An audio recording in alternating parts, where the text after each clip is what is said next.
Hello everyone, इस video में मैं सीजीएल 2023 का 14 जुलाई शिफ्ट 3 का मैथ्स का पेपर सॉल्व कर रही हूँ। तो स्टार्ट करते हैं फर्स्ट क्वेश्चन से।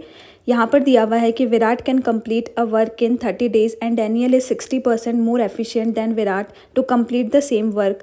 Find the total time taken by Daniel to complete the work. तो अगर हम यहाँ पर बात करें कि ये डैनियल है और विराट, तो इनकी जो एफिशिएंसी है, अगर विराट की एफिशिएंसी को हम 100 मानते हैं तो इसकी एफिशिएंसी 60% ज़्यादा है। इसका मतलब इसकी एफिशिएंसी हो गई 160। इसको काटते हैं तो ये हो जाएगा 2 × 16, 2 × 10। अब ये तो एफिशिएंसी का रेशो हो गया। अब जो टाइम का रेशो होता है वो एफिशिएंसी के रेशो का ऑपोजिट होता है। मतलब टाइम का रेशो क्या हो जाएगा, 5:8। तो यहाँ पर अब दिया हुआ है कि जो विराट है वो किसी काम को 30 डेज़ में कंप्लीट कर सकता है। इसका मतलब जो यहाँ पे 8 है ना, उसकी वैल्यू क्या है, 30। और हमें निकालना क्या है, जो डैनियल है वो किसी काम को कितने दिन में कंप्लीट कर सकता है। इसका मतलब हमें 5 की वैल्यू निकालनी है। तो अगर 8 की वैल्यू 30 है, ठीक है, तो 5 की वैल्यू क्या हो जाएगी, 30/8 × 5। तो ये हो जाएगा 2 × 8, 2 × 10, तो ये हो जाएगा 15। 15/75 और 4, इसको सॉल्व करते हैं तो ये हो जाएगा 4 × 4 3, 4 × 32, 3/4। तो इसका आंसर क्या हो गया, ऑप्शन 2। नेक्स्ट क्वेश्चन करते हैं। यहाँ पर दिया हुआ है कि average of 36 numbers was found to be 45। ठीक है, तो हम यहाँ पे बोला है, तो इसका मतलब जो 36 नंबर्स हैं उनका टोटल कितना हो जाएगा, 36 × 45। अब यहाँ पे बोला है it was detected that 84 was misread as 48। ठीक है, तो 84 जो था ना उसको गलती से 48 कर दिया। मतलब तो हम इसमें से -48 करके और 84 कर देते हैं, तो ये रियल जो है वो रियल टोटल आ जाएगा। तो हमें करेक्ट एवरेज निकालना है। करेक्ट एवरेज निकालने के लिए अब इसको किससे डिवाइड कर दें हम, 36 से। तो यहाँ से ये तो कट जाएगा। अब ये एक बार निकालते हैं तो ये हो जाएगा 45 माइनस, यहाँ पे 48 प्लस 84 में से जब 48 माइनस करेंगे तो हमारे पास में कितना आ जाएगा, ये 8 और यहाँ पे आ जाएगा 6 और ये हो जाएगा 3, प्लस में 36 और डिवाइड में 36 है, तो यहाँ से ये कट जाएगा। तो आंसर क्या आ गया हमारे पास में, 46। तो जो रियल एवरेज है, जो करेक्ट एवरेज है, वो क्या आ गया हमारे पास में, 46, ऑप्शन 3। नेक्स्ट क्वेश्चन करते हैं। यहाँ पर दिया हुआ है कि जो sin 23 है वो a/b है और हमें ये निकालना है sec 23 और sin 67। तो अगर हम यहाँ पे बात करें sec 23, तो जो sin थीटा होता है ना वो क्या होता है, परपेंडिकुलर अपॉन हाइपोटेनस। ठीक है, तो sin 23 हमें दिया हुआ है a/b, मतलब ये तो परपेंडिकुलर हो गया और ये हाइपोटेनस हो गया। और जो बेस है वो क्या हो जाएगा, हाइपोटेनस का स्क्वायर, बेस यहाँ पर b कर देता है। ठीक है, बेस हो जाएगा हाइपोटेनस का स्क्वायर माइनस परपेंडिकुलर का स्क्वायर, इसका रूट। ठीक है, अब जो सेक होता है, सेक थीटा क्या होता है, सेक थीटा होता है हाइपोटेनस अपॉन बेस। तो यहाँ से हमारे पास में सेक 23 क्या आ गया, हाइपोटेनस तो क्या है b, और बेस क्या है हमारे पास में, √b² माइनस a²। अब ये जो sin 67 है इसको हम क्या लिख सकते हैं, इसको हम लिख सकते हैं sin 90 माइनस 23। तो ये क्या हो जाएगा हमारे पास में, cos 23 डिग्री। यहाँ पे क्या आ जाएगा, cos 23 डिग्री। cos 23 डिग्री क्या होता है, ये होता है cos थीटा होता है बेस अपॉन हाइपोटेनस। तो यहाँ पे बेस क्या है हमारे पास में, √b² माइनस a², और जो हाइपोटेनस है वो हमारे पास में कितना है, b। अब हम इसका ले लेते हैं एलसीएम। यहाँ पे आ जाएगा √b, यहाँ पे आ जाएगा √b² माइनस a²। तो यहाँ हमारे पास में क्या आ जाएगा, b² और यहाँ से हमारे पास में क्या आ जाएगा, b² माइनस a²। तो ये हो जाएगा b² minus a² minus minus होकर प्लस हो जाएगा। b² से b² कट गया तो हमारे पास में आंसर क्या हो गया, a² upon b into √b² minus a²। तो इसका आंसर क्या हो गया, ऑप्शन 4। नेक्स्ट क्वेश्चन करते हैं। यहाँ पर हमें दिया हुआ है कि what is the centre angle corresponding to the sector indicating the expenses incurred on health. तो यहाँ पे हेल्थ वाला कौन सा है हमारे पास में, हेल्थ हमें ये दिया हुआ है, ये वाला 15,000। ठीक है, तो अभी हम यहाँ पे टोटल कर लेते हैं कि ये टोटल है कितना। तो अगर हम यहाँ पे टोटल करें तो 20,000, 20 और 15 कितने हो गए, 35, 35 और 8 कितने हो गए, 43, 43 और 2 45, और 45 और 5 50,000। तो यहाँ पे जो ये 50,000 है ना वो किसके इक्वल है, 360 डिग्री, क्योंकि ये टोटल एंगल कितना बनता है, 360 डिग्री का। और हमें निकालना है क्या है, 15,000। 15,000 मतलब हेल्थ का जो है वो कितना एंगल है, तो वो कितना हो जाएगा, 360 डिवाइडेड बाय 50,000 इंटू 15,000। तो यहाँ से 3 से 3 गया, यहाँ पे 1 से 1 गया, यहाँ पे 5 3 15, ये हो जाएगा 3 6 18, 1 3 3 9 10, 108 डिग्री। तो इसका आंसर क्या हो गया, ऑप्शन 4। नेक्स्ट क्वेश्चन करते हैं। यहाँ पर दिया हुआ है कि in an election between 3 candidates Arjun, Bhaskar and Saral contested for a post, Arjun got 50% votes more than Saral. यहाँ पे ये अर्जुन है और ये सरल है। तो अर्जुन को अगर 100 वोट्स मिले हैं तो इसको कितने वोट्स मिले हैं 150। एंड सरल got 2% votes less than Bhaskar, मतलब अगर सरल को 100 मिले हैं तो इसको कितने मिले हैं 98। ठीक है, अब ये बोल रहा है, अब हम एक बार इसके तीनों का रेशो निकाल लेते हैं। तो ये हो जाएगा 3 5 3 15, 5 दूनी 10। अब सरल यहाँ पे दोनों जगह सरल है, तो यहाँ पे इक्वल करने के लिए हम क्या करते हैं कि यहाँ पे इसको, यहाँ पे हम 98 कर देते हैं, तो यहाँ पे 49 से मल्टीप्लाई कर देते हैं इसको। तो ये हो जाएगा 3 9 27, 2 3 चौक 12 14, ये हो जाएगा 98। ठीक है, और यहाँ पे 98 और 100 था ही, तो यहाँ से हमारे पास में ए रेशो एस रेशो बी कितना आ गया हमारे पास में 147 रेशो 98 और रेशो 100। अब यहाँ पे बोला है कि the difference between the votes of Bhaskar and सरल, भास्कर और सरल मतलब इस दो की वैल्यू हमें कितनी दी हुई है 1296।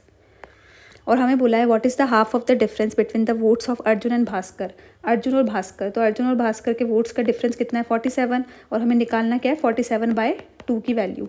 तो अगर 2 की वैल्यू इतनी है तो वो क्या हो जाएगा 1296 डिवाइडेड बाई 2 इंटू 47/2। तो ये हो जाएगा 2 दूनी 4, 4 3 12, 4 दूनी 8, 4 चौक 16। अब मल्टीप्लाई कर दो 324 को 47 से, तो ये हो जाएगा 7 चौक 28, 2 7 दूनी 14, 16, 1 7 या 21 22, 4 चौक 16, 1 4 दूनी 8 9, 4 3 12। तो ये हो जाएगा 8 6 दूनी 12, 1 10, 12 1 3 5 और 1। तो ये हो जाएगा 15228। तो इसका आंसर क्या हो गया ऑप्शन 4।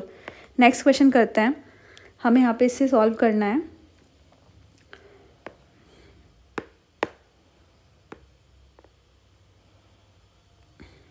ठीक है, तो सबसे पहले हम क्या किसको सॉल्व करते हैं, ब्रैकेट को सॉल्व करते हैं। तो हम करते हैं यहाँ पर 7 प्लस, ठीक है, इसको अगर सॉल्व भी कर लिया तो कोई यहाँ पे है नहीं, तो यहाँ पे हो जाएगा 6 पंजे 30 माइनस 6 और 6 कितना आ जाएगा हमारे पास में 12 प्लस 7।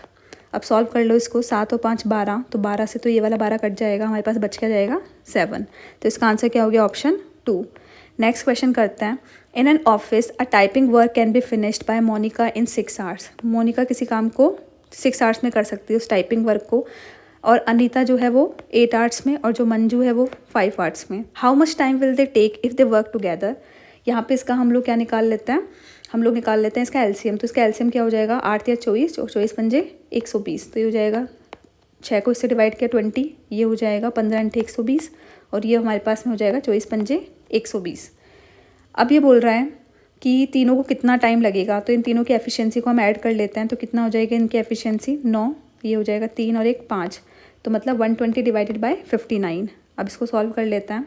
तो ये 2 नाम 18, 1 2 पंजे 10 11, तो 2 बार जा रहा है, तो ये हो जाएगा 2 नाम 18, 1 2 पंजे 10 11, कितना बचा 2 डिवाइडेड बाय 59। तो इसका आंसर क्या हो गया 2/59, ऑप्शन 2।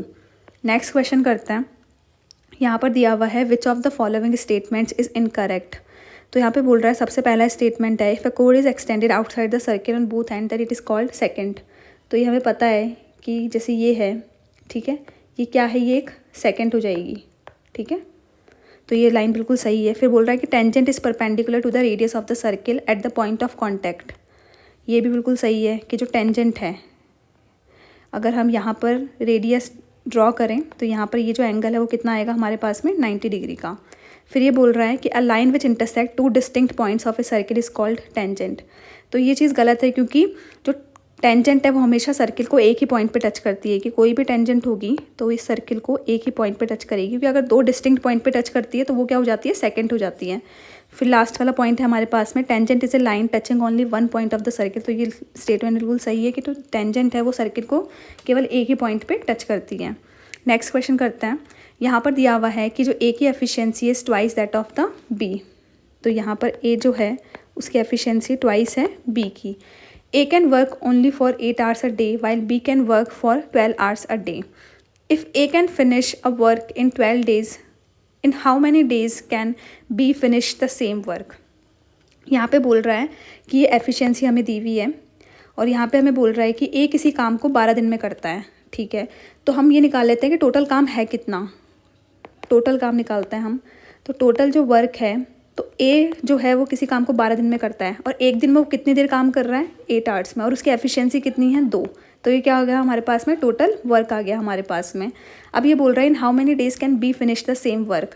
तो हमें बी का निकालना है। तो हम अगर मैं बी के थ्रू टोटल वर्क की बात करूँ तो बी मान लो किसी काम को एक्स डेज में करता है, ठीक है, और एक दिन में वो कितना काम कर रहा है, कितनी देर काम कर रहा है, 12 घंटे, तो x इंटू 12, और b की एफिशिएंसी कितनी है 1, तो हम इसको और इसको इक्वल कर देते हैं। तो हमारे पास में क्या हो गया, x into 12 is equal to 12 into 8 into 2, तो यहाँ से ये गया, तो हमारे पास में x कितना आ गया 16। तो इसका मतलब b जो है वो कितनी देर में कर लेगा उस काम को, 16 डेज़ में। तो इसका आंसर क्या हो गया, ऑप्शन 3। नेक्स्ट क्वेश्चन करते हैं। यहाँ पर दिया हुआ है कि 2 friends P and Q simultaneously start running from the same point around a circular track. They run in the same direction. P runs at 6 meter per second and Q runs at b meter per second. If they cross each other at exactly 2 points on the circular track and b is a natural number less than 6, then how many values can b take? तो यहाँ पे 2 friends हैं P और Q। P की जो speed है वो है 6 मीटर पर सेकेंड और Q की जो स्पीड है वो है b मीटर पर सेकेंड। और यहाँ पर जो b है ना वो एक नेचुरल नंबर है विच इज़ लेस देन 6, मतलब b की वैल्यू क्या क्या हो सकती है, 1, 2, 3, 4 और 5। अब यहाँ पे हमें बोला है कि एक सर्कुलर ट्रैक है और ये दोनों एक सर्कुलर ट्रैक पर मूव कर रहे हैं, चल रहे हैं, तो Q की स्पीड क्या हो कि P और Q एग्जैक्टली 2 पॉइंट्स पर मिले। तो एक चीज़ ये लोग बोलना भूल गए यहाँ पर, मतलब यहाँ पर लिखना भूल गए कि यहाँ पर ये आना चाहिए था कि जब Q जो है, क्योंकि P और Q में से Q की स्पीड कम है, ठीक है, P की स्पीड 6 मीटर पर सेकेंड है, Q की स्पीड 6 से कम है, तो जब Q जो है वो एक बार पूरा कंप्लीट पाथ ट्रैवल कर लेगा, मतलब एक राउंड जब वो कर लेगा ना, ये तब की बात है, क्योंकि ऐसे तो ये इनफाइनाइट टाइम्स हो जाएंगे ना, क्योंकि कभी भी मिल सकते हैं, लेकिन ये वाली बात कर रहा है ये जब Q जो है वो एक राउंड ट्रैवल कर ले, ठीक है। तो अब हम यहाँ पे देखते हैं। तो अब मैं क्या करती हूँ, यहाँ पर जैसे ये 6 मीटर पर सेकेंड है और ये यहाँ पर है, तो मैं इन दोनों के जो एलसीएम, मतलब मैं ये मान लेती हूँ कि जो ये जो ट्रैक है ना उसकी जो लेंथ है वो है 60 मीटर, ठीक है। मैंने एक तरीके से इसका एलसीएम ले लिया यहाँ पर। अब यहाँ पर हम देखते हैं, मैं स्टार्ट करते हैं हम, जैसे b को मान लो, तो ये मान लेते हैं कि b की स्पीड 1 है, ठीक है। अगर b की स्पीड 1 है और p की स्पीड 6 है, यहाँ पे हमने माना p तो 6 मीटर पर सेकेंड है ही, और q को माना कि q जो है वो 1 मीटर पर सेकेंड है। तो अगर p की स्पीड 6 मीटर पर सेकेंड है तो 60 मीटर को ट्रैवल करने में p को कितना टाइम लगेगा, 60/6 10 सेकेंड्स, और q को कितना टाइम लगेगा, 60/1 60 सेकेंड्स, ठीक है। और अगर मैं इन दोनों के रिलेटिव स्पीड की बात करूँ, 6 मीटर पर सेकेंड और 1 मीटर पर सेकेंड, तो इनकी रिलेटिव स्पीड क्या होगी, 6 - 1 5 मीटर पर सेकेंड, ठीक है। और इस 5 मीटर पर सेकेंड को अगर मैं 60 से डिवाइड कर दूं तो मेरा टाइम क्या आ जाएगा, 12 सेकेंड, मतलब ये हर 12 सेकेंड बाद मिल रहे हैं, ठीक है। कि मतलब रिलेटिव स्पीड का मतलब यही हुआ कि यहाँ पे जो 12 सेकेंड आया है तो हर 12 सेकेंड के बाद मिल रहा है। अब ये जो 60 सेकेंड है, क्योंकि हमें तब तक ही कैलकुलेट करना है जब Q जो है वो 60 सेकेंड में Q क्या करेगा, कंप्लीट ट्रैक कंप्लीट कर लेगा। तो अगर ये हर एक 12 सेकेंड में मिल रहे हैं तो 60 सेकेंड, अगर मैं 60 को 12 से डिवाइड कर दूँ, इसका मतलब ये 5 बार मिल जाएंगे, 5 टाइम्स। इसका मतलब अगर P की स्पीड 6 मीटर पर सेकेंड है और Q की स्पीड 1 मीटर पर सेकेंड है, तो ये दोनों P और Q जब Q अपना एक राउंड कंप्लीट करेगा तब तक P और Q 5 बार मिल जाएंगे, लेकिन हमें कितनी बार चाहिए, 2 बार। तो इसका मतलब इसका आंसर ये नहीं होगा। नेक्स्ट करके देखते हैं। अब हम जो है वो Q की स्पीड लेते हैं 2, तो Q की स्पीड ली हमने 2 मीटर पर सेकेंड और P की तो 6 मीटर पर सेकेंड है ही। P को कितना टाइम लग रहा है 60 मीटर करने के लिए, 10 सेकेंड्स, और Q को कितना लग रहा है 60/2 30 सेकेंड्स, ठीक है। इन दोनों की रिलेटिव स्पीड क्या हो गई, 6 - 2 4 मीटर पर सेकेंड। अब 4 मीटर पर सेकेंड को हमने 60 से डिवाइड किया तो हमारे पास में कितना है, 15 सेकेंड। तो इसका मतलब हर 15 सेकेंड बाद P और Q मिल जाएंगे, ठीक है। और कब तक ये चीज़ कब तक करनी है, जब 30 सेकेंड हो, तो मतलब 30 सेकेंड में वो कितनी बार मिल जाएंगे, 2 बार, ठीक है। तो यहाँ से हमारा ये आंसर आ रहा है, क्योंकि यहाँ पे इसने बोला है कि each other at exactly 2 points, ठीक है। तो इसका मतलब हमें एक वैल्यू तो मिल गई। जब Q की स्पीड 2 मीटर पर सेकेंड होगी तब P और Q एग्जैक्टली कितनी बार मिलेंगे, 2 बार, ठीक है। तो एक तो इसका हो गया। अब और नेक्स्ट करके देखते हैं। अब Q की स्पीड हम रखते हैं 3 मीटर पर सेकेंड, ठीक है। अगर Q की स्पीड 3 मीटर पर सेकेंड रखी तो Q को कितना टाइम लगेगा 60 मीटर कवर करने में, 20 सेकेंड, ठीक है। अब यहाँ पर हम वही सेम चीज़ कि P और Q की रिलेटिव स्पीड क्या आ जाएगी, 3 मीटर पर सेकेंड। इसको डिवाइड किया हमने 60 से, तो हमारे पास में टाइम कितना आ गया, 20 सेकेंड का, ठीक है। तो ये 20 सेकेंड है, इसको डिवाइड किया जब इससे, इसका मतलब केवल एक बार मिलेंगे। जब इनकी स्पीड जो है वो 3 मीटर पर सेकेंड होगी तो पी और क्यू कितनी बार मिलेंगे, एक बार। तो ये आंसर नहीं आ रहा। नेक्स्ट करते हैं। अभी हमें केवल एक ही वैल्यू मिली है जिसपे 2 बार मिल रहा है, वो कौन सी, 2 मीटर पर सेकेंड। अब हम इसको रखते हैं 4 मीटर पर सेकेंड। अगर इसको 4 मीटर पर सेकेंड रखेंगे तो यहाँ पर क्यू को कितना टाइम लगेगा, 15 चौको 60, 15 सेकेंड। यहाँ पे इनकी रिलेटिव स्पीड क्या हो गई, 2 मीटर पर सेकेंड। इसको इससे डिवाइड किया तो ये क्या आ गया, 30 सेकेंड। मतलब हर 30 सेकेंड बाद ये मिलेंगे। अब यहाँ पर जो है ना, क्यू जो है वो अपना राउंड 15 सेकेंड में कंप्लीट कर लेता है। इसका मतलब जब क्यू एक राउंड कंप्लीट करेगा ना, तब पी और क्यू एक बार भी नहीं मिलेंगे, क्योंकि ये मिल कब रहे हैं, 30 सेकेंड बाद मिलेंगे। ठीक है। और पी तो अपना राउंड 15 सेकेंड में कंप्लीट कर रहा है। इसका मतलब जब क्यू की स्पीड 4 मीटर पर सेकेंड होगी, ठीक है, तब ये एक बार भी नहीं मिलेंगे। ठीक है। तो ये भी इसका आंसर नहीं हुआ। अब इसका 5 मीटर पर सेकेंड रख के देख लेते हैं। तो अगर 5 मीटर पर सेकेंड रखा तो क्यू को कितना टाइम लगेगा, 12 पंजे 60, 12 सेकेंड। ठीक है। उसके बाद में हम यहाँ पर देख लेते हैं कि इनकी रिलेटिव स्पीड कितनी हो गई, 1 मीटर पर सेकेंड। और यहाँ से अगर मैं देखूँ तो इसका मतलब ये 60 सेकेंड बाद मिलेंगे। ठीक है। और वही सेम चीज़ आ गई यहाँ पर कि क्यू जो है वो अपना राउंड 12 सेकंड में कंप्लीट कर रहा है। इसका मतलब क्यू जब अपना एक राउंड कंप्लीट करेगा तब पी और क्यू एक बार भी नहीं मिलेंगे। तो यहाँ पे हमें इसका आंसर क्या मिला कि जो बी की स्पीड जब 2 मीटर पर सेकंड होगी, जब बी जो है वो 2 मीटर पर सेकंड होगा, तब जाकर पी और क्यू एग्जैक्टली 2 बार मिलेंगे। ठीक है। और वो भी कब, जब क्यू अपना एक राउंड कंप्लीट करेगा। ठीक है। तो इसका आंसर क्या हो गया, ऑप्शन 2, क्योंकि एक ही हमें वैल्यू मिली है। यहाँ पे पूछा था कि then how many values can be take, मतलब बी की कितनी वैल्यूज़ हो सकती है। तो यहाँ पर बी की केवल एक वैल्यू हो सकती है, which is 2 metre per second. Next question करते हैं। यहाँ पे दिया हुआ है कि a dealer professing to sell his goods at a cost price use 950 gram weight for 1 kg, his gain percentage is. इसका मतलब वो 950 जो ग्राम है वो वेट यूज़ कर रहा है 1000 ग्राम की जगह। ठीक है। तो यहाँ पे 950 यूज़ कर रहा है 1000 ग्राम की जगह। तो इसका प्रॉफिट इसको कितना हो रहा है, 50 का। कितने के ऊपर, 950 के ऊपर। तो ये निकालते हैं हम 50 बाय 950 इंटू 100। तो ये हो जाएगा, इससे ये गया, ये हो गया 19 5 95। इसको सॉल्व करते हैं। ये हो जाएगा 19 5 95 5, फिर हो जाएगा 19 दूना 38, ये हो जाएगा हमारे पास में 12। तो फिर उसके बाद में हो जाएगा 19 5 95, 19 सिंगे 114। तो ये हो जाएगा 5.26। तो इसका आंसर क्या हो गया, ऑप्शन 2। नेक्स्ट क्वेश्चन करते हैं। यहाँ पे बोल रहा है कि a trader allows a 20% trade discount and a 30% cash discount if the list price is 1200 then the selling price is. तो लिस्ट प्राइस हमारे को कितनी दे रखी है, 1200, और हमें सेलिंग प्राइस निकालनी है। तो यहाँ पे 2 डिस्काउंट मिल रहे हैं, एक तो 20% का और एक 30% का। तो 20% की जो फ्रैक्शन वैल्यू कितनी होती है, 1/5। तो डिस्काउंट के बाद में वैल्यू कितनी हो जाएगी हमारे पास में, 4/5 से मल्टीप्लाई कर देंगे। ऐसे ही 30% की फ्रैक्शन वैल्यू क्या है, 3/10। तो यहाँ पर हम जो आफ्टर डिस्काउंट हमें कितने रुपए देने पड़ेंगे, इंटू 7/10 कर देंगे। इसको सॉल्व कर लेते हैं। ये हो जाएगा यहाँ से, फिर यहाँ पे हो जाएगा 5 दूनी 10, 24 पंजे 120। यहाँ पे हो जाएगा 24 चौक 96, यहाँ पे हो जाएगा 24 चौक 96 प्लस इंटू 7। तो ये हो जाएगा 7 6 42, 4 7 9 63, ये हो जाएगा 672। तो इसका आंसर क्या हो गया, ऑप्शन 4। नेक्स्ट क्वेश्चन करते हैं। यहाँ पर दिया हुआ है x + 1/x is equal to 7, then what is the value of x की पावर 6 + 1/x की पावर 6। तो हम यहाँ पे क्या करते हैं, इसका क्यूब कर देते हैं। तो ये हमारे पास में हो जाएगा x + 1/x का क्यूब किया तो वो हो जाएगा x³ + 1/x³ plus 3 into x into 1/x, तो वो तो कट जाएगा, इंटू x + 1/x। तो हो जाएगा 3 × 7। फिर 7 का क्यूब कितना होता है, 343। तो यहाँ से हमारे पास में x³ + 1/x³ कितना आ जाएगा हमारे पास में, 343 में से हम माइनस कर देंगे 7 या 21। तो ये हो जाएगा हमारे पास में 2 2 2 3। तो यहाँ पे आ जाएगा 322। अब हम इसका स्क्वायर कर देते हैं क्योंकि हमें ये चाहिए। तो ये हमारे पास में हो जाएगा x³ प्लस 1/x³ प्लस, तो a² + b² इंटू 2ab।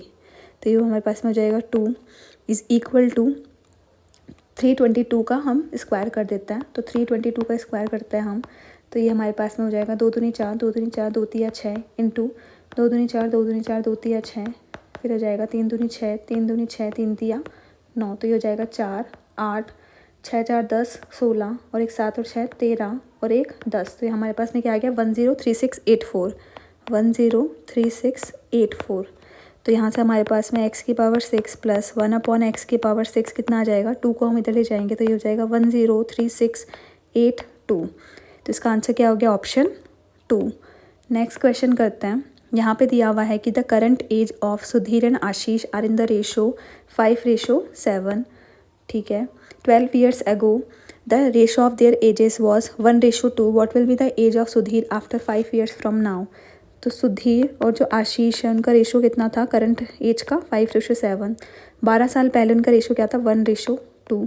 तो इनमें क्या होता है कि हम ये वाला डिफरेंस देखते हैं कि यहाँ पे ये 5 और यहाँ पे ये 4 है, तो ये दोनों डिफरेंट, तो हम पहले इनको इक्वल करने का ट्राई करते हैं. तो उसके लिए हम क्या करते हैं, इसका डिफरेंस और यहाँ पे 5 और 2, तो 2 को तो हम इससे मल्टीप्लाई करते हैं और 1 को इससे.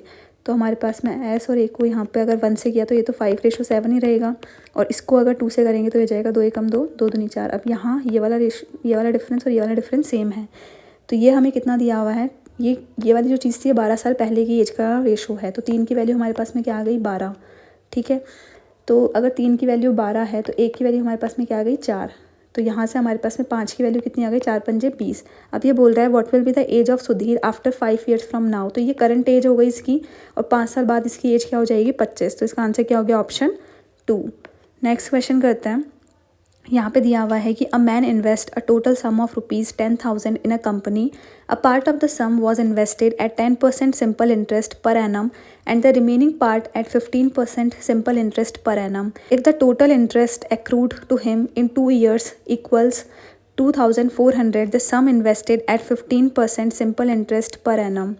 तो यहाँ पे हम इस क्वेश्चन को मिक्सचर एलिगेशन से भी कर सकते हैं. यहाँ पे 2 साल का जो सिंपल इंटरेस्ट है, टोटल सिंपल इंटरेस्ट हमें 2400 दिया हुआ है.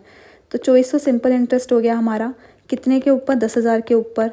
ठीक है. और कितने ईयर के लिए 2 ईयर के लिए. तो हम यहाँ पे रेट निकाल लेते हैं. तो ये रेट हमारी कितनी हो जाएगी, यहाँ से ये हमारे को निकल जाएगा आर कितना आ गया हमारे पास में 12%. अब यहाँ पर एक जो रेट थी वो तो 10% की थी, और एक जो है वो 15% की रेट थी, और जो इफेक्टिव रेट निकली वो 12% की निकली. तो यहाँ से हम निकालते हैं 10 माइनस यहाँ पे 12 माइनस 2 कितना हो गया 2, 15 माइनस 12 3. तो ये 3:2. मतलब जो मैन है उसने जो 10,000 रुपये हैं उसको 3:2 में इन्वेस्ट किया है. अब हमें निकालना किसका था कि जो सम इन्वेस्टेड एट 15% सिंपल इंटरेस्ट मतलब 2. तो यहाँ पे 3 और 2 5, 5 की वैल्यू तो हमारे पास में कितनी दी हुई है 10,000. तो यहाँ पे हमें 2 की वैल्यू निकालनी है, तो वो हमारे पास में कितना आ जाएगा, ये हमारे पास में हो जाएगा 5 की वैल्यू अगर 10,000 है तो हो जाएगा 2,000 × 2. तो ये कितना हो जाएगा हमारे पास में 4,000. आंसर क्या हो जाएगा इसका ऑप्शन 2. नेक्स्ट क्वेश्चन करते हैं. यहाँ पर दिया हुआ है कि जो ए बी है is the diameter of the circle P, circle with centre O. ठीक है. तो ए बी जो है वो डायमीटर है, ये हो जाएगा हमारे पास में ए बी, और ये ओ है. P is a point on it such that angle A O P is 95 degree. P कोई पॉइंट है such that angle A O P कितना है हमारे पास में 95 degree. Then what is the angle O B P, O B P. यहाँ पे अगर हम देखें तो ओ बी जो है वो भी एक रेडियस है और ओ पी जो है वो भी एक रेडियस है. तो ये एक आइसोस्केलस ट्रायंगल हो गया, मतलब ये वाला एंगल भी थीटा अगर है तो ये एंगल भी क्या होगा थीटा. अब अगर हम बात करें ट्रायंगल ओ पी बी की, तो ओ पी बी ट्रायंगल के लिए 95 डिग्री क्या हो गया एक्सटर्नल एंगल. तो यहाँ से हमारे पास में 2 थीटा की वैल्यू कितनी आ गई हमारे पास में 95 डिग्री, क्योंकि 2 इंटरनल एंगल का जो सम होता है वो सामने वाले जो एक्सटर्नल एंगल है उसके इक्वल होता है. तो 2 थीटा की वैल्यू हमारे पास कितनी आ गई 95 डिग्री. तो थीटा क्या हो गया हमारे पास में 2 चौके 8, 1 2 7 14, 2 पंजे 10, 47.5 डिग्री ऑप्शन 3. नेक्स्ट क्वेश्चन करते हैं. यहाँ पे हमें दिया हुआ है कि जो cos beta upon sec alpha है वो ये दिया हुआ है, और sine beta upon sec alpha हमें ये दिया हुआ है. तो हमें बोला है then what is the value of sine square beta. तो अगर हम यहाँ पर देखें, हम इसका और इसके स्क्वायर को प्लस कर देते हैं तो ये हमारे पास आएगा cos square beta upon sec square alpha plus sine square beta upon sec square alpha. ये हमारे पास में कितना आ गया 15 का स्क्वायर 225 और 16 का square 256. Cos square beta plus sine square beta क्या हो जाएगा 1, क्योंकि नीचे तो सेक स्क्वायर अल्फ़ा है तो यहाँ पे आ जाएगा 1 upon sec square alpha is equal to, ये कितना हो जाएगा 6 और 5 11 और 6 8, और ये हो जाएगा 481. तो यहाँ से हमारे पास में 1 अपॉन सेक स्क्वायर अल्फ़ा कितना आ गया 481. अब हमें पूरा है साइन स्क्वायर बीटा, तो हम जो ये वाली इक्वेशन है इसका स्क्वायर करते हैं तो ये हमारे पास में आ जाएगा sine square beta upon sec square alpha is equal to 256. तो साइन स्क्वायर बीटा हमारे पास में क्या आ गया, sine square beta is equal to 256 into sec square alpha. Sec square alpha अगर हम यहाँ से निकालें तो वो कितना है हमारे पास में 1/481। तो इसका आंसर क्या हो गया हमारे पास में 256 डिवाइडेड बाय 481। तो ऑप्शन क्या हो गया इसका? ऑप्शन 1। नेक्स्ट क्वेश्चन करते हैं। यहाँ पे हमें इसकी वैल्यू निकालनी है। तो sin 30 की वैल्यू क्या होती है 1/2, cos 30 की क्या होती है √3/2 और tan 30 की क्या होती है 1/√3। तो अब इसका एलसीएम ले लेते हैं। इसका एलसीएम क्या होगा 2√3। तो यहाँ से यहाँ पे क्या आ जाएगा √3 प्लस 2 तो यहाँ पे √3 और √3 मल्टीप्लाई हो क्या हो जाएगा 3 प्लस यहाँ पे हो जाएगा 2। तो इसका आंसर क्या हो जाएगा 5 प्लस √3/2√3। तो इसका आंसर क्या हो गया? ऑप्शन 1। नेक्स्ट क्वेश्चन करते हैं। यहाँ पे दिया हुआ है हमें कि sec square theta plus tan square theta ये है, तो हमें इसकी वैल्यू निकालनी है।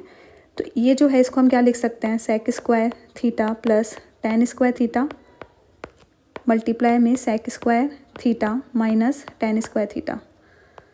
ठीक है, क्योंकि a plus B into A minus B क्या होता है a square minus B square. ठीक है, तो यहाँ पे जो sec square theta minus tan square theta होता है उसकी वैल्यू क्या होती है 1।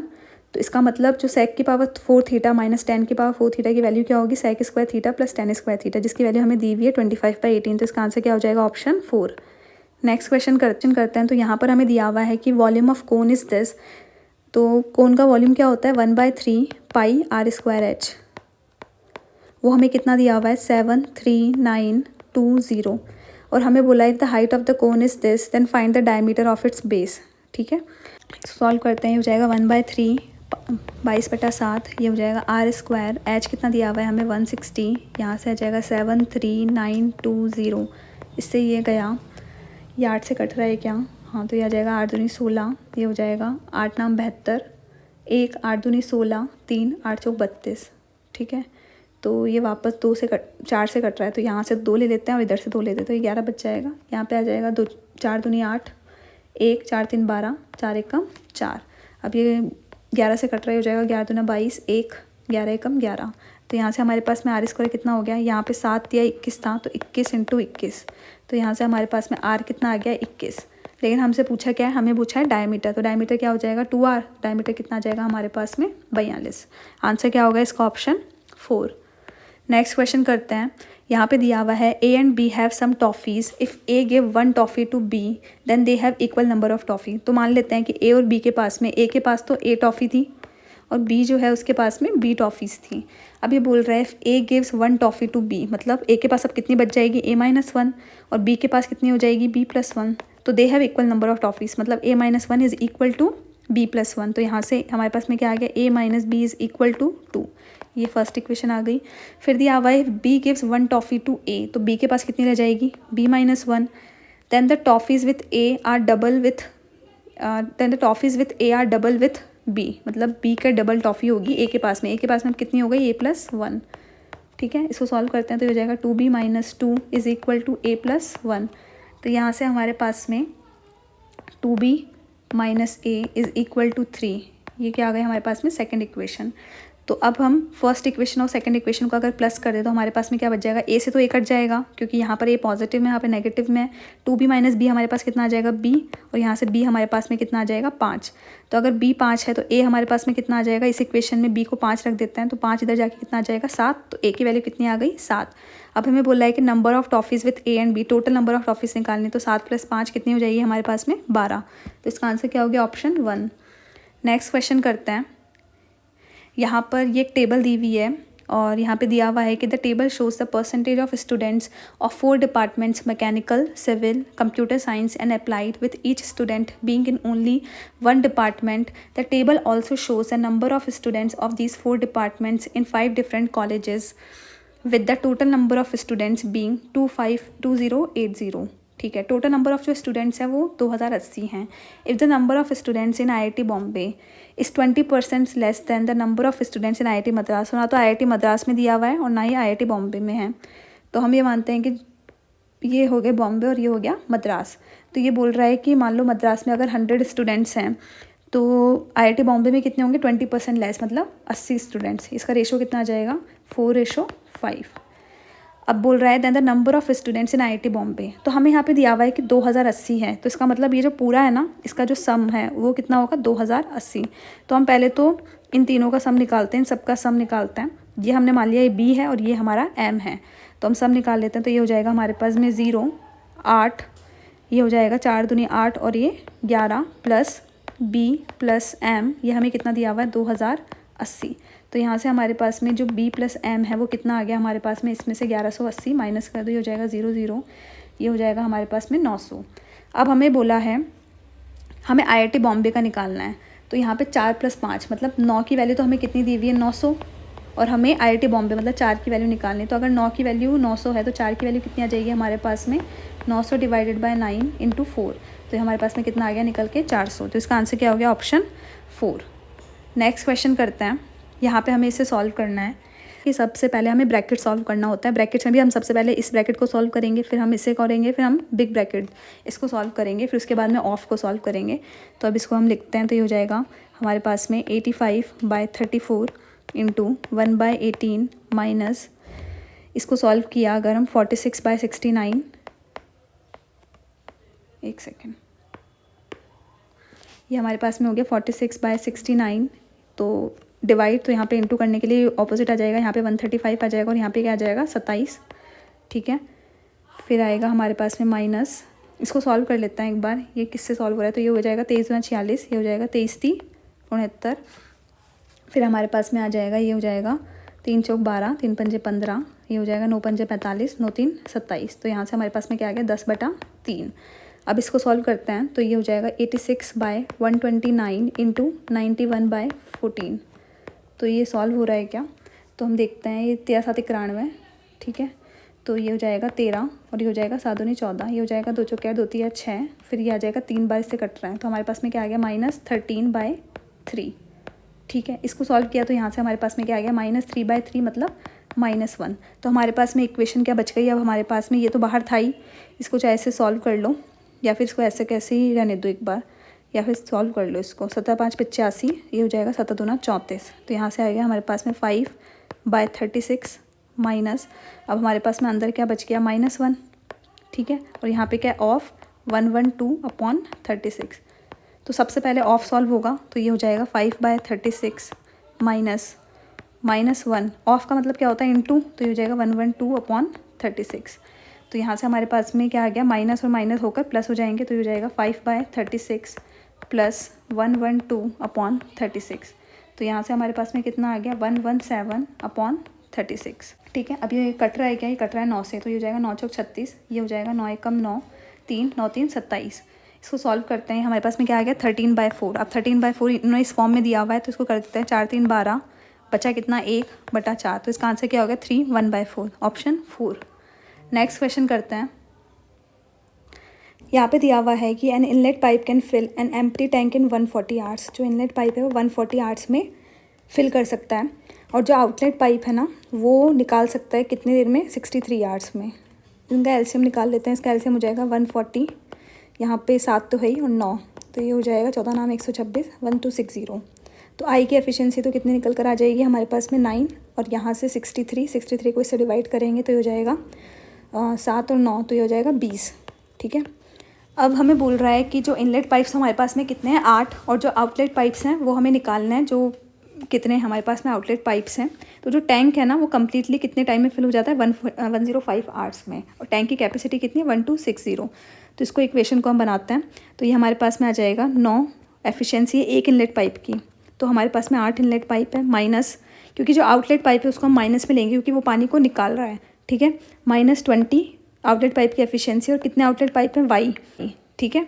ये हमारे पास में निकल कर आ गया, और कितनी देर में भर रहा है 105 आवर्स में, 105 आवर्स में, और कितना भर देगा, कितनी कैपेसिटी है 1260। तो ये हमारे पास में निकल कर आ गया। इसको सॉल्व करते हैं, हो जाएगा 9 × 72 माइनस 20 वाई, ठीक है। इसको हम काटने की कोशिश करते हैं, तो ये हमारे पास में आ गया, ये हो जाएगा हमारे पास में 7 से कट रहा है ये, तो 7 × 7, 7 × 5 = 35, ये हो जाएगा 7 × 7 5, 7 और 56 0, ये हो जाएगा 15 × 15 3, 15 दूना 30 = 12। तो यहाँ पे सॉल्व करते हैं, 12 को हम इस तरफ ले गए और 20 वाई को इस तरफ ले गए, तो ये हमारे पास में 72 - 12 कितना आ जाएगा 60 = 20 वाई। तो यहाँ से हमारे पास में वाई की वैल्यू कितनी आ गई 3। तो इसका आंसर क्या हो गया ऑप्शन 4। नेक्स्ट क्वेश्चन करते हैं। यहाँ पर दिया हुआ है कि जो Jahangir had to cover a distance of 90 kilometre in 1 hour during the first 25 minutes he travelled at a speed of 15.2 metre per second how many metres did Jahangir cover per second during the remaining period to reach his destination just on time. मतलब हमें एक तरीके से speed निकालनी है जहांगीर की कि मतलब 25 मिनट तक तो वो 15.2 मीटर पर सेकेंड से चल रहा था, तो जो बाद के 35 मिनट हैं, क्योंकि टोटल 1 घंटे का टाइम है, तो जो बाद के 35 मिनट्स हैं उसमें वो किस स्पीड से ट्रैवल कर रहा है। तो अगर हम यहाँ पर देखें 90 किलोमीटर, क्योंकि यहाँ पर मीटर पर सेकंड में दिया हुआ, लास्ट में हमें मीटर में पूछा है, तो हम क्या करते हैं 90 किलोमीटर को मीटर में कन्वर्ट कर लेते हैं। तो 1 किलोमीटर में 1000 मीटर होता है, तो टोटल डिस्टेंस हमारे पास में कितनी होगी 90,000। ठीक है, अब हम डिस्टेंस से निकाल लेते हैं। तो 25 मिनट्स में अगर वो 15.2 मीटर पर सेकेंड से चल रहा है तो उसने टोटल कितने डिस्टेंस ट्रैवल करी 15.2 इंटू 25 मिनट्स। अब मिनट्स यहाँ पे सेकंड दिया हुआ है तो मिनट्स को हम सेकंड में चेंज कर लेंगे, तो ये हो जाएगा इंटू 60 प्लस, अब यहाँ पे हमें x मीटर ट्रैवल कर रहा है वो, मतलब x मीटर पर सेकंड से वो ट्रैवल कर रहा है, और कितने टाइम के लिए 35 मिनट्स के लिए। 35 मिनट्स मतलब उसको सेकंड में चेंज कर देंगे, 35 इंटू 60। अब इसको सॉल्व कर लेते हैं। तो इसको अगर हमने सॉल्व किया, ये यहाँ से ये गया, ठीक है, यहाँ पे हो जाएगा 152 इंटू 25 होंगे 150। यहाँ पे इसको सॉल्व किया 15 30 3 15 75 78 7 15 15 और 7 22 22800 प्लस ये हो जाएगा 35 इंटू 60 इंटू एक्स। इसको हम इस तरफ ले जाते हैं तो ये हो जाएगा हमारे पास में 90,000। इसमें से हमें माइनस करना है 22800 को, तो हमारे पास में कितना बचा 002। यहाँ से आ जाएगा हमारे पास में 7, यहाँ पे आ जाएगा 67200। तो हमारे पास में क्या आ गया 67200 is equal to 35 into 60 into x. यहाँ से ये गया 7 पंजे 35, ये हो जाएगा 7 9 63 7 6 42 0। फिर हमारे पास में आ जाएगा ये 6 पंजे 30 है, ठीक है, तो 1 0 से तो ये चला गया, और 3 3 9 3 दूनी 6, तो यहाँ पे हमारे पास में क्या आ गया 32। एक्स की वैल्यू कितनी आ गई हमारे पास में 32, तो इसका मतलब 32 मीटर पर सेकेंड। ऑप्शन क्या हो गया ऑप्शन 3। तो इस तरीके से हमने सारे 25 क्वेश्चंस कंप्लीट कर लिए। Thank you so much for watching this video.